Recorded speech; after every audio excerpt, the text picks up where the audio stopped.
راح اشوفك انا ساكن هون كل يوم بركض هون باجي بشوفك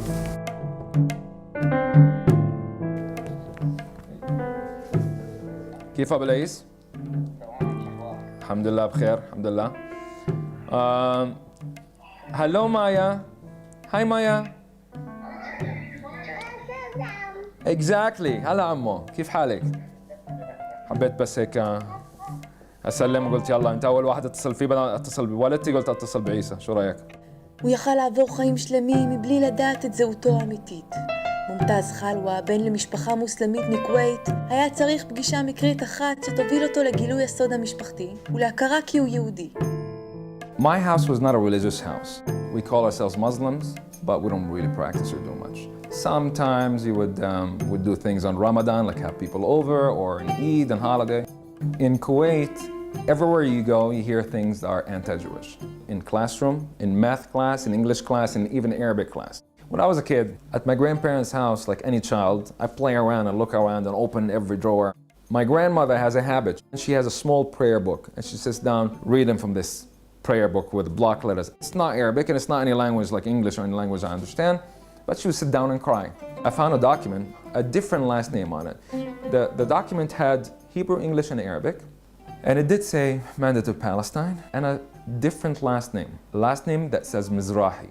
I know that my grandmother converted from Judaism to Islam. In my mind, there's no such thing as somebody born Jewish, she's Jewish, any of that stuff. I don't have this reality. The reality that you're born with is that your father's Muslim, you're Muslim. בעקבות פלישת סדאם לכווית נאלצת המשפחה לעזוב ולעבור לירדן.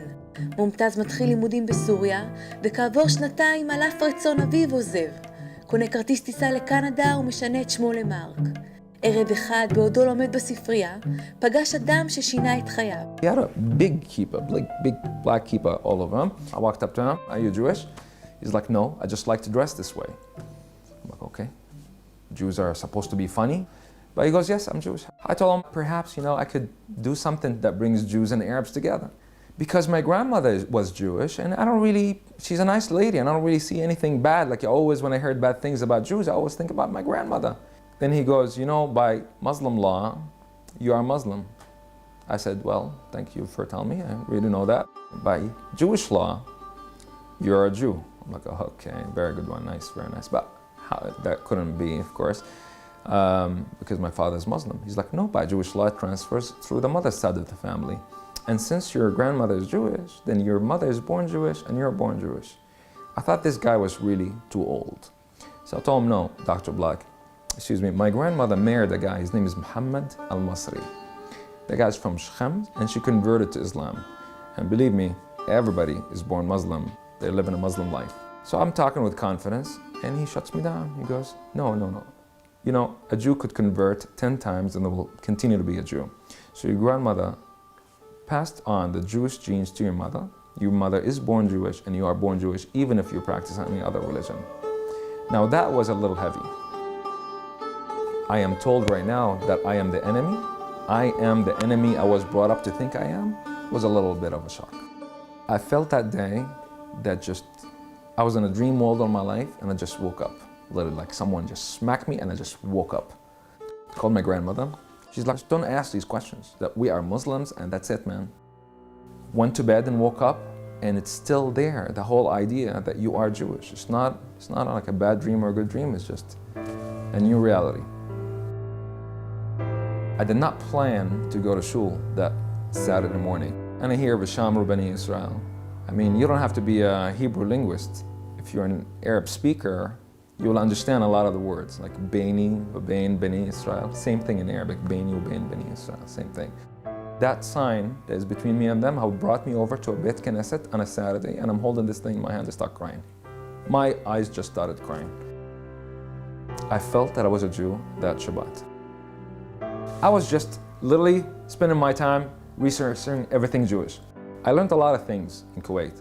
But history and these kind of topics don't cover a lot of things. I never learned about World War II, never. I don't even know who fought who and who was the good, who was the bad. I thought to myself, you know what? I would like to go see for myself. I went and I saw some horrid things. Everything that I learned that people want to do to Jews was already done in the Nazi camps. אחרי שהיה במחנות ההשמדה בפולין, החליט מרק שהפך את שמו למרדכי, שזה הזמן להגיע לישראל.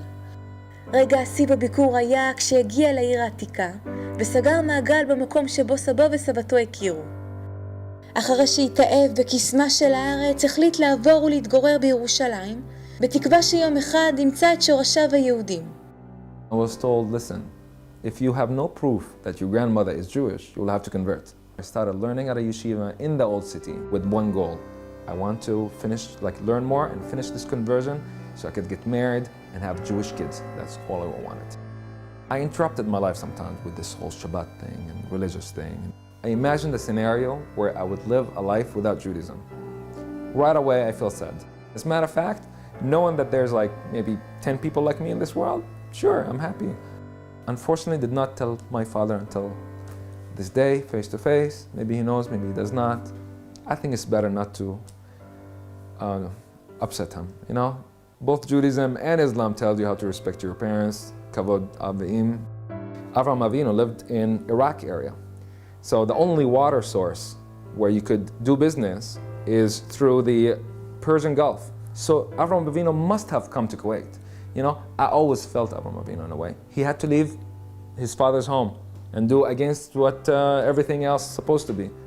I think I've done the same in a way. My grandmother is the one that decided to move out. There's a lot of girls that I hear about that they marry Arab guys and they walk out. These people don't know that they have decided to break a branch from a tree. When you break a branch from a tree, it dies very slowly. You cannot techaber the branch back in again to that tree. I want to continue where my grandmother stopped. I just got married recently. I have a Jewish wife, and God willing, we'll have Jewish kids very soon. They'll be born in this country, they'll be Israeli. Did I think about that 10 years ago? No. It didn't even come to my mind. You know, the idea was totally different.